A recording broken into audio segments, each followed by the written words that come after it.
Hi everyone, Tony Tonkin here from the Child Protection Party. Glad you could be with me, pardon me, for 2023. We're hoping that this is a far more exciting year and a far more progressive and important year for anybody who's involved in the child protection system. We're hoping to make significant changes right around the state and around Australia in terms of assisting you so that you can get the services, get a voice heard amongst the system that often doesn't hear you at all. So today we'd like you to think about subscribing to the Child Protection Party. If you happen to be watching this on YouTube, where I'm sending it also right at the moment apart from Facebook, then please subscribe, ring the bell, let us know that you're interested in what it is that we're doing. We want to get those numbers up as well on our YouTube channel. And if you're watching this on Facebook, then we would like you to be able to send to us at the address here any interest that you have. We've got some people interested in New South Wales, incidentally, who want to build a branch in New South Wales. If you're in New South Wales and you want to get involved in that, that's fantastic. Please contact admin@childprotection.party and we'll be able to organise the appropriate information for you to get you started in that area. The same applies for Queensland and all other states for that matter. So get involved with us as best as you can, because that is the only way that you're going to be able to make a difference around the child protection system if you're concerned about kids and improving the outcomes for all children. There are two issues that I wish to talk about today. The first one is family policing. I'll have a brief discussion around that. And then there's an article on the ABC News website about a young person who's recently had a child removed from her, and that raises some considerable concern for me and for the party, and we'll talk a little bit about that as well. So stick with us. Join with us at the Child Protection Party and become an active member so that you can effectively bring about change where change is required, which is at a legislative level and also in terms of being able to advocate for other people like yourself around the child protection system so that we can make the changes that are required. Sorry, I started this and my voice has gone a little bit husky as a result. We'll be doing more and more of these live feeds throughout this year. If you can, please share this live feed on your Facebook page or on your YouTube channel if you're watching it through YouTube. Now, what I wanted to have a look at is this particular page. Now, we're talking about family policing at the moment, and this is a language that has been developed in the United States and I think the UK in relation to the child protection system itself. So I'm just going to read this out, which I think is a really good description of what family policing is. And so it's about us trying to change the language so that we can better understand what the child protection system actually does and how it impacts the most disadvantaged people in our community. It says here the child welfare system is not a helping system. We know that. Statement without much further explanation required, I think. And the system subjugates, surveils, regulates and punishes families who are disproportionately black and Indigenous. It acts, remembering this is coming from the United States, it's through a term black and Indigenous, whereas in Australia it's Indigenous people. It's also people that are immigrants, Sudanese people and people from African countries in particular are often subjugated to the surveillance program that's run by the child protection system. It acts as a family policing system. That's the words that we want to start to use a little bit more and more of. It's a family policing system. The system and its supporters portray family policing as a legitimate, supporting, helping system. So what I need to say about that is that what that means, pardon me, is that the system that sits around child protection is about analysing, putting an eye on, making sure that we're surveilling all those people that are disadvantaged in our community with the view that to take away their children, that they are, because of their circumstances, bad people bad parents and therefore shouldn't have their children with them. Now, that system is not just about the child protection system. That system is also about those people that support that system, the NGOs, the people providing early intervention programs, people providing drug and rehab programs, and people dealing with people in general. And particularly here in Australia, Centrelink is an important part of that surveillance system, that family policing system that we're now talking about. So, goes on to say the system and its supporters portray family policing as a legitimate supportive helping system, and that protects the safety and well-being of children through necessary state-sanctioned interventions. But the outcomes for children and families are abysmal, whichever way we look at it. How true that is. United States, here, elsewhere around the world, the outcomes are abysmal. Children are have significantly worse outcomes as a result of system involvement. Families do not experience healing, and children are not safer. Ultimately, the impact of the system on children, families, and communities underscores the ways in which the system functions to maintain anti-blackness, anti-indigenous in this country, white supremacy, racial capitalism, and colonialism. We can collectively do better. Now, this is a program instigated by a social work professor, Dean, I think he is, in the United States. I'm hoping that I'll make contact with him and we'll be able to have a discussion with him further about this family policing system, because we need to eradicate it. We need to make people aware that it exists to start with, and we need to be able to find better ways to manage the system. So there's some thought now in the United States about abolishing the child protection system. We don't advocate for that necessarily, but what we do advocate is for a new view to be taken of the child protection system, so we're not policing families in the way that we do, and we're not removing children at the rate that we are, when a lot of those families could still be having the children in their care if the system was prepared to function more appropriately around the type of care that those people need. So this is a conversation we're going to be having more and more over time. So join with us in this as we have this particular conversation. The next article that I want to look at, and I may have to readjust my page here, is an article that was in the, and I will have to adjust my page, so bear with me while I do this. I think that might be a little bit more helpful. Yep. So what this article talks about is a child that was in care and then had to fight to keep her own baby. Now, I've come across this for decades, for as long as I've been doing this work. I can remember one of the first cases I ever came across was a young woman who had been in care, incredibly abused while in care, left care, had a child, and then had that child removed from her. It was one of the first cases I ever had. And I can remember looking at the documentation and reading that children, that one of the risk factors was the fact that she was a child in care. And I guess I became particularly concerned about this because really what it indicated to me was that clearly the person or the organisation or the people that were involved in this child's life was the state. And so what element of responsibility were the state taking in relation to this child? And the answer to that is clearly they were taking none.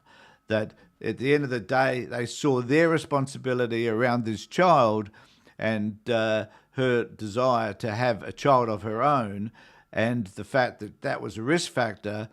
They completely abdicated their responsibility around any of that and just saw her as the problem. And this is where this family policing system is so wrong, because she was more than capable of looking after this kid, but the policing that took place around her, even though she was a state kid herself, meant that the child, that she was declared a bad mother, and the child was therefore removed. And since then, we've had many, many cases where kids that were in care choose to have children, and then often early in their lives, and then as a result of that, they have those children removed, primarily just because they were in care. And Philip Mendez, a social worker academic in Melbourne, also talks about this a little bit more in this article.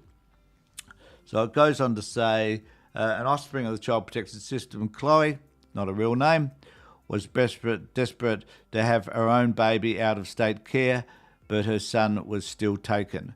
When she was 4 years old, Chloe was propping up her mother, calling the ambulance as she lay unconscious or waiting for the police to arrive. When it came out, Chloe was being sexually abused by her mother's ex-partner. DCJ said, and they intervened, and she was taken and she was sent to live with a family member. You could not fault the kinship carers on paper, yet Chloe struggled to find her place in this family. I got to a point where I was self-harming every day. I would just cry myself to sleep. I cried walking to school. I felt like I was better off dead, she said. At 14, she was involuntarily admitted to a Concord Centre for Mental Health in Sydney's West. And I just want to stress the fact that at this particular point, this young person at 14 found herself in the mental institution for 2 years. And apart from this mental institution, one's got to wonder what it was that the department were doing in order to facilitate whatever was happening to this young person. Who knows? Probably nothing apart from locking her away and hoping that whatever the issues are would be resolved. Now, it goes on to say that last few years in care she was passed by in a residential care home, so she was taken out of this kinship care arrangement, tossed into a residential group home once she was out of the hospital. Adulthood arrived abruptly as she awoke on the 18th birthday and was given a few hours to farewell her peers and leave the group home. She was kicked out. In other words, no consideration to how this would be for her, no consideration to how she's going to adjust to the world. She was just turfed out. And how often do we see that?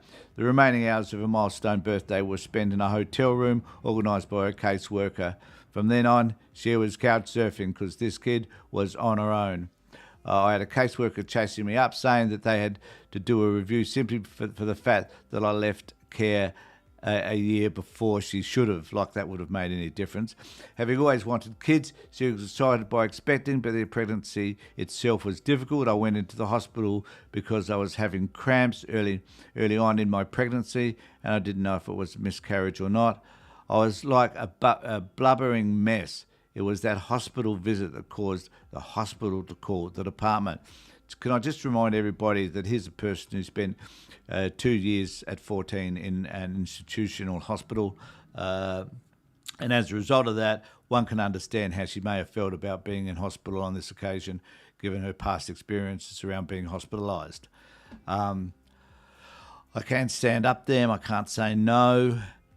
How high do you want me to jump kind of thing is what she's saying. After the baby was born, Chloe said the department found a conflict between her partner and her mother was grounds to remove her son. Desperate to get him back, Chloe, now 20, completed a parenting course, and about 2 months later, her child was returned to her care. He has remained there ever since. The DCJ said it was unable to comment on specific child. It's blah, blah, blah, it's sort of stuff they say. So, and this is where the issue comes in, that like young people leaving care, they say, this is what the department says, will now receive additional support from 2023. They should have been doing this for the last decade or so, but they don't. And then the question is, what sort of additional support do they get when they're leaving care? What about all the support they require while they were in care in the first place? Where's all that gone? Well, obviously that's not all that relevant. Monash University professor Philip Mendez, who studied how young people transition from out-of-home care, said former wards of the state were at risk of intergenerational involvement with child protection. They're more likely to come under attention. The surveillance that we talked about, this family policing thing, is what they're likely to come under, because they will be known to the department. That is so true. That surveillance bias has been documented around the world. The child protection does tend to look more closely at parents who are in out-of-home care or are still in out-of-home care. the department said, depending on circumstances, some young people will need to be assisted by their carers to look after their child. Very rarely do we see that happen. So, I think you're frankly living in a fairy tale world. Mendez said across the world, a disproportionate number of care leavers tending to become young parents. And he talks about the reason why this is so. I'm not saying that they're not good parents, that they don't have the capacity to be good parents, says Mendez. Many of them become very, very good parents, and I've noticed that as well, even though some of those same parents will have their children removed. But there are a whole range of structural and systemic issues why they are more likely to become young parents and why that parenting task may be tougher for them. He said the main reason for early parenthood among care leavers was the absence of supportive adults. How true. Like a lot of these kids that live in these care homes, these residential care facilities, will often find that they've got other young people, in their early 20s, whatever, looking after them, youth workers and so forth, and that none of them exhibit parenting capacity in any reasonable way. And therefore, the young people don't get to understand what parenting looks like because they're not living within a family to start with, and it's chaotic in some of these residential care homes, and the people that are working there come and go, and there's lots of them. So clearly they're not being taught how to parent, and the department seems to ignore that and perhaps should acknowledge it more often. Many of them are still grieving the loss of their own family, and that is an issue which never gets addressed. In some cases, they'll seek to replace that family by finding other people that they believe, and often erroneously, do love them and care for them, and often those people wind up being abused by the people that they're seeking that family connection with. Giving birth to a child you think you love and you provide that love that you've lost can seem to be something that would be good. He also goes on to say a major reason why care leavers become involved with child protection authorities is because their material needs were never being met. Neglect often corresponds with financial disadvantage, with lack of access to good housing, lack of access to a reasonable income. And many care leavers, whether they're parents or not parents, would often fall into this category. It said the federal government should benchmark national model that ensured care leavers in every state and territory receive financial and housing support until they turn 21. I would advocate that should be until they turn 25. Urged the government to consider whether the level of support other young people in the community were able to provide for their children was available to former kids in care. And I think one of the primary issues for me is that the government is unaware of the impact that they have on the outcomes for many of these kids. And what is it like to know, like, if you think a lot of these young people live in domestic violence relationships, they're abused in other ways, and then they have the government step in, their so-called parent, who insists on abusing them even further by taking away the child.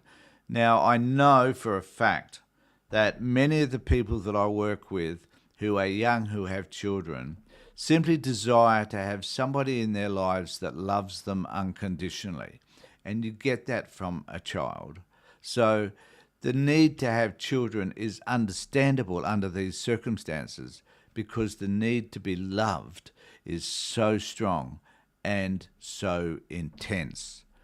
So if you've got any thoughts around all of that, please let us know. If you would like to contact us, you can contact us here. And if you're watching us on YouTube, then we'd like you to subscribe to us as well. And what we'd like you to do is to register with the party as soon as you can. Become involved with us. We have a great drive towards that this year. If we're going to have representations in Parliament, we need your support to do so. There's an election in March, which we won't be able to participate in because we haven't got enough members to have membership in New South Wales. So, and this is one of the reasons why we need to build up our support and have you involved with us. If you wish to make a change within the child protection system, then we need you involved in it as well. Just having a look at some Christian mum and parents involved with CPS are not free to choose friends or supports.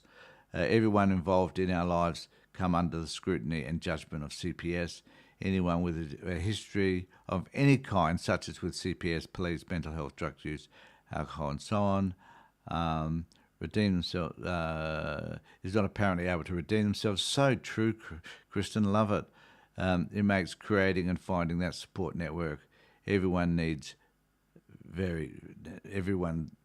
very difficult. Absolutely. Good comment. If you've got, and hi Kat, good, thank you for joining us as well. If you've got any further comments, please let us know. Add them to this as well. And I don't understand why that's coming up the way that it is. So let us know, and we can have a further chat. So we'll be making more of these. If you've got comments and you'd like to be able to become involved with us, and you'd like to be able to get on to us and talk in this way and have a conversation with us about what's happening for you, then we'd be more than delighted to hear from you. So thanks everybody for being here. Take care, look after yourselves, and more importantly, be safe.